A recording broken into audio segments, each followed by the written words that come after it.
If you knew that you could mitigate risk, eliminate chance, control your destiny, turn every goal and dream into a reality simply by understanding the organization of the universe, would it be worth your while? On October 23rd, 2010, I had a chance to soar to the edge of space in a U-2 reconnaissance aircraft. You can check out the 15-minute documentary on YouTube. For 5 hours, I sat in the sounds of silence, gazing into the endless blackness of the universe, witnessing the breathtaking curvature of the earth and pondering eternity and my place in it. And when I landed, I had become a curious student of astronomy, of astrophysics. I've spent a lot of time with Buzz Aldrin, the second man to walk on the moon, and I read everything that Wernher von Braun had printed and published. He was the father of NASA. And what I discovered is that the organization of the universe and the order in the universe applies to how we can take advantage of our mortality, our sojourn here on earth, and maximize our time and efforts to make every dream turn into a reality. You see, the universe was organized by a specific set of laws, and when we learn that law and commit to following that law, we reap a specific reward. But when we disobey or refuse to not follow that law, we suffer a specific consequence, which means the highest law of the universe is called obedience. And all other governing principles, laws, and rules in the universe are actually governed by it. Think about it. The law of gravity, the law of relativity, the law of physics, the law of mathematics, the law of attraction, the law of resonance, the law of the harvest. They are all irrefutable universal laws. And they're in play regardless if we understand them or believe them or not. But what happens if we disobey the law of gravity?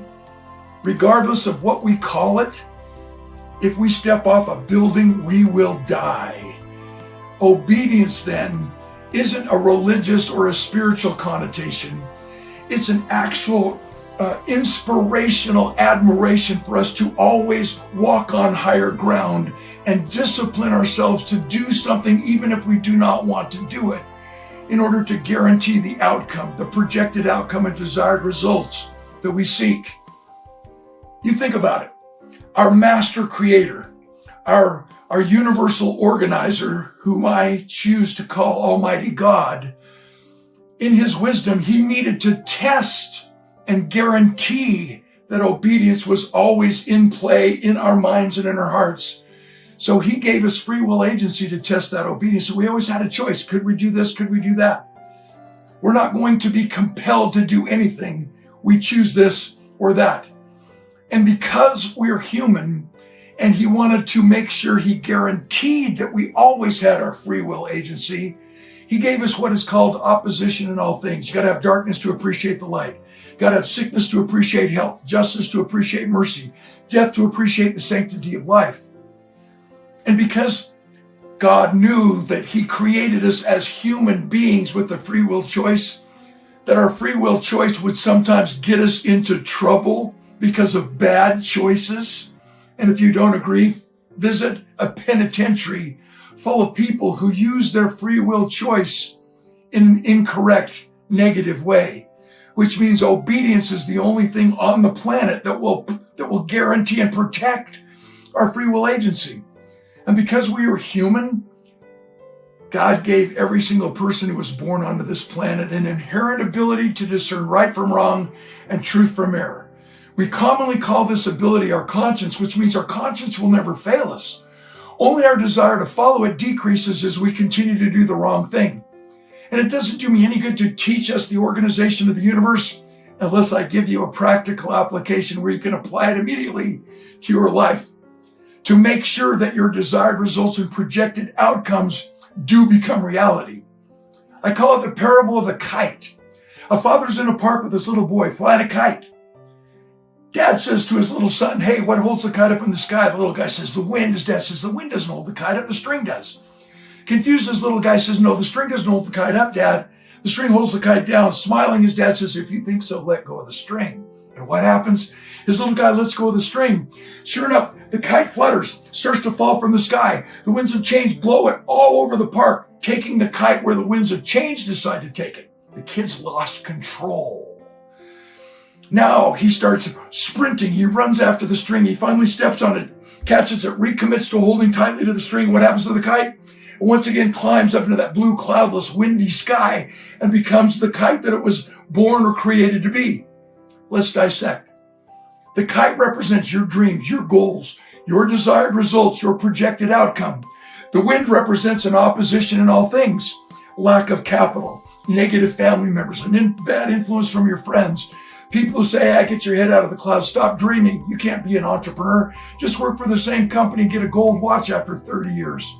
Whatever that opposition in all things is a reality. And the string represents universal laws, rules, regulations, governing principles. In a sports world, it represents the out of bounds lines.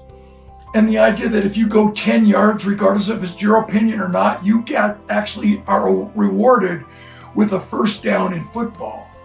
We obviously need to understand obedience to rules and regulations. And when the kid starts chasing the string, that's when his conscience kicked in. I should have never let go of the string. How many people in your life do you have who are whispering, let go of the string? You don't have to go back to work on time. You can take a 2-hour lunch. Nobody's watching. Let's just hop the fence into this country club now. And once the kid catches the string and commits again to holding tightly so that that kite climbs again up into the sky, what happens? That is where he has recommitted to obedience above all other laws, to follow the universal code that will actually take us from where we are to where we want to be. And the good news, 2 magnificent principles that help us become better human beings. Number 1, no longer does this kid have to go out and fly a kite with supervision. No longer, if you're a leader or a manager in your office, do you have to babysit. People will choose to do the right thing simply because it's the right thing to do. And lastly, and most significantly, if you've screwed up a personal relationship, if you've done something that's not cool or unethical in a business transaction, if you've harmed someone, if you've done something that's really pretty stupid, if you've let go of the string for some reason, we're only human, and no matter how many times we've let go of the string, if we're truly remorseful and we've learned the lesson and do whatever it takes to recapture that string and once again commit to obedience, following that highest universal law simply because we decide to, I guarantee that all will be well.